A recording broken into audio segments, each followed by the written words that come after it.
అందరికీ సంక్రాంతి శుభాకాంక్షలు. మీనాక్షి గ్రూప్ ఆబాల గోపాలం 108వ సెక్షన్. సంక్రాంతి ముచ్చట్లు. ప్రపంచవ్యాప్తంగా జరిగే పండుగలన్నీ ఒక ఎత్తు, మన భారతదేశంలోని పండుగలన్నీ ఒక ఎత్తు. ఎందుకంటే ఇతర దేశాల్లో పండుగలన్నీ కేవలం ఆ దేశాల్లో పాటించే మతాచారాలతో ముడిపడినవే.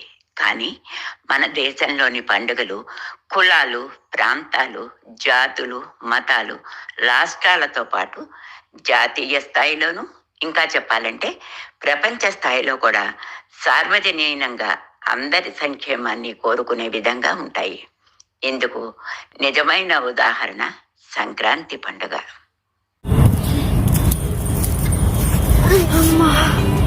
అక్క అక్క ఇంకా కాసేపు వెళ్ళి ఆడుకుందామా? వద్దు సంస్కృతి, ఆడి ఆడి అలసిపోయాను, కాసేపు కూర్చుందాం. సరే, తర్వాత ఆడుకుందాం. భలే ఉందక్క ఈ సంక్రాంతి పండుగ, నాకు చాలా ఇష్టం. నాకు కూడా. అమ్మమ్మ వాళ్ళింటికి వెళ్ళొచ్చు, నానమ్మ వాళ్ళింటికి వెళ్ళొచ్చు, ఆడుకోవచ్చు, మన స్నేహితుల్ని కలవచ్చు. బాబాయిలు, పిన్ని వాళ్ళు, మామయ్యలు, అత్తయ్యలు, వాళ్ళ కూతుర్లు, వాళ్ళ అల్లుళ్ళు అందరు వస్తారు. మనలాగా మనవరాళ్ళు, మనవాళ్ళు కూడా. అవును. నేనైతే పొద్దున్నే లేచి వాకిలు ఉడిచి ఆవు పెడతో కళ్ళాపి జల్లి పెద్ద పెద్ద ముగ్గులేసి వాటి నిండా రంగులు నింపి వాటి మధ్యలో గొబ్బెమ్మలు పెట్టి వాటినే చూస్తూ ఉంటా తెలుసా. అవునా? నేను కూడా పట్టు పరికిని వేసుకొని గుడికి వెళ్ళి దర్శనం చేసుకొని తాడాట, తొక్కుడు బిళ్ళ ఆడుకుంటా. ఇంకా గాలిపటాలు కూడా ఎగరేస్తా, భోగి మంటలు కూడా వేస్తాం. అవునక్క, భోగి మంటలు ఎందుకు వేస్తారు? నేనైతే చలి కాచుకోవడానికి వేస్తారేమో అనుకుంటున్నా. అది కూడా ఒక కారణం. కానీ మన ఇంట్లో పాత పడిపోయినవి కొన్ని ఉంటాయి కదా, అంటే బల్లలు, చెక్కలు అలాంటివన్నీ వేసి పాత బాధలు, కష్టాలు అన్ని పోయి జీవితం భోగభాగ్యాలతో ఉండాలని కోరుకుంటూ భోగి మంటలు వేస్తారు. అవునా? మరి సంక్రాంతి పండుగ? సంక్రాంతి పండుగ మనకు 12 రాసులు ఉన్నాయి కదా. 12 రాసులా? అదేంటవి? 12 రాశులు అంటే అదే నాన్న జాతకం చెప్పేటప్పుడు మేషరాశి, వృషభ రాశి, మిథున రాశి అలా జాతకం చెప్తారు కదా. ఆ 12 రాశుల్లోకి సూర్యుడు ప్రతి నెల ఒక్కొక్క రాశిలోకి ప్రవేశిస్తాడు. అలా ప్రవేశించడాన్ని సంక్రమణం అంటారు. సంక్రమణం అంటే మారడం అన్నమాట. అలా సూర్యుడు మకర రాశిలోకి ప్రవేశించినప్పుడే మకర సంక్రాంతి పండుగ అని అంటారు. ఈ పండుగకు మరో ప్రత్యేకత కూడా ఉంది. మరో ప్రత్యేకత అదేంటది? ఈ రోజు నుంచే ఉత్తరాయణం మొదలవుతుంది. మనకి 6 నెలలు ఉత్తరాయణం, 6 నెలలు దక్షిణాయనం. అవునవును, దేవతలకు ఉత్తరాయణం పగలైతే దక్షిణాయనం రాత్రి అంటారు కదా. అంతేకాదు, ఉత్తరాయణాన్ని పుణ్యకాలం అని కూడా అంటారు. నీకో విషయం తెలుసా? ఎడ్ల పందాలు, కోడి పందాలు, ముగ్గుల పోటీలు ఇవన్నీ పెట్టి బహుమతులిస్తారు. గంగిరెద్దుల హడావిడి, హరిదాసుల సంకీర్తనలు ఇవన్నీ పండక్కి చేస్తారు. అక్క అక్క, ఇంకా నలుగు పెట్టుకొని చిక్కుడాకులతో, రేగిపళ్ళతో స్నానం చేస్తారు కదా. పులగం వండుతారు, కలగలిపిన కూరలు చేస్తారు. చాలా ఇష్టం నాకు. అంతేకాదు, పెద్దల పండుగను కూడా అంటారు. పితృదేవతలకు తర్పణాలు ఇస్తారు, గోమాతకు పూజ చేస్తారు. ధాన్యం, ఫలాలు, విసనకర్ర, చెరుకు గడలు, నువ్వులు, కూరగాయలు ఇలాంటివి ఎన్నెన్నో దానం చేస్తారు. ముఖ్యంగా గోదాదేవికి అంగరంగ వైభవంగా రంగనితో కళ్యాణం కూడా చేస్తారు. అవునా? అక్క అక్క, ఇంకా దిష్టి పోవడానికి భోగి రోజు పిల్లలందరికీ భోగి పళ్ళు పోస్తారు కదా. అమ్మమ్మ వాళ్ళు మనకి పోసారు కదా. అంతేకాదు, రైతులకు పంటలు చేతికి వచ్చే సమయం కాబట్టి మమ్మల్ని ఎప్పుడూ భోగభాగ్యాలతో ఉంచమని భగవంతుడిని కోరుకుంటూ కొత్త ధాన్యంలో బెల్లం వేసి పరమాన్నం వండి నివేదిస్తారు.